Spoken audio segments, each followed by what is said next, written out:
Hi everyone! I just wanted to do a quick midweek update the first week of classes. I won't always do this, but I think it's helpful if there are some questions that have come up consistently or things like that. So as we kind of get started in the class, I know it can be kind of tricky to navigate a lot of different classes that are set up a lot of different ways. So figuring all that out can be kind of tricky the first week. So I just wanted to give you a midweek update just to make sure everyone's staying on the right track and is feeling okay about the start of the semester. Sorry about the glare on my glasses. I can't quite get the angle right to get rid of it where I'm currently seated. So try not to be too distracted by that. But what I wanted to say is really good job so far. I have a lot of you having completed the guided reading activities and then several of you having already completed the reading quiz for this week.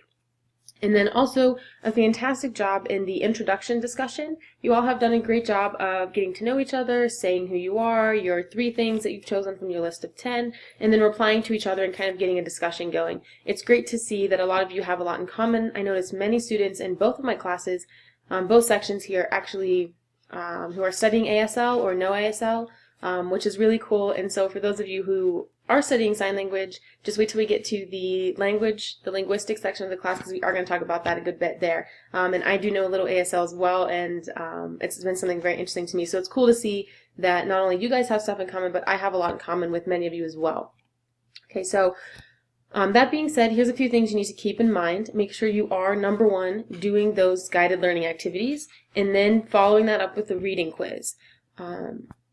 So you need to do both of those things in addition to the readings for each week. That's going to be an every week thing. That's not just the first week, so get used to doing that this week. The points on those seem really, really small. So there's only 10 points for guided learning activities and then only 5 points for the reading quizzes, but those points will add up over the semester to be a large portion of your grade. So if you come to me later in the semester and you say, I don't know why I have a C, or I don't know why I'm failing, and I can look through and see, well, you haven't done the guided learning activities, you haven't done a lot of those reading quizzes, which means you haven't done the discussions, things like that. I can't really help you so much there. So you need to do those things first, and then if you're still struggling, then I can work to help you. But you have to do the minimum first, if that makes sense. Talking about those 2 things, yes, I do have to manually grade the short and long answer questions. So anywhere where you have to type something in, D2L is really bad about grading those. So I can type in an answer, but unless you exactly type in what I have typed in for the correct answer, it will say it's wrong. So I have to go in and I have to grade those manually. That's kind of frustrating for you, I know, because it pops up and it says you got it wrong, but just wait for the feedback on those things before you reattempt those questions or those exercises. Just because you likely did get it correct, it's just that D2L automatically marks it wrong unless for some reason you've written exactly what I typed in as the correct answer. And a lot of times I'm just jotting it down for my own memory, so when I go back in, I know exactly what I was looking for. So remember, when that says you got those wrong, don't panic. It's likely going to tell you got like a 1 out of 5 on the reading quiz. You probably didn't. It's probably just that I have to go in and manually grade those things.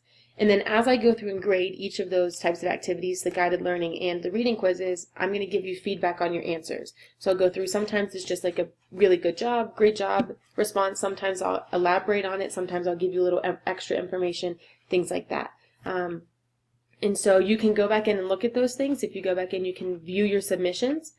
If you're having trouble finding that, let me know, but I believe you just click on the small arrow beside the title and you can click View Submissions. And it should show you the question, your answer, and then my feedback. If you got it wrong, it won't show you the correct answer, but it will tell you you got that answer incorrect. Okay. So don't rush to complete those again until I've given you some feedback on those. I think what I'm going to try to do is log in every weekday to keep up with all of the reading quizzes and discussions for you, and then also those guided learning activities. I'd like to be in there twice a day, but I'm not going to guarantee that for you because I do have other jobs I do in addition to this, and I don't want you to expect me to be in there morning and night all the time. But once a day, I'm going to try to be in there to give you some feedback on those, okay?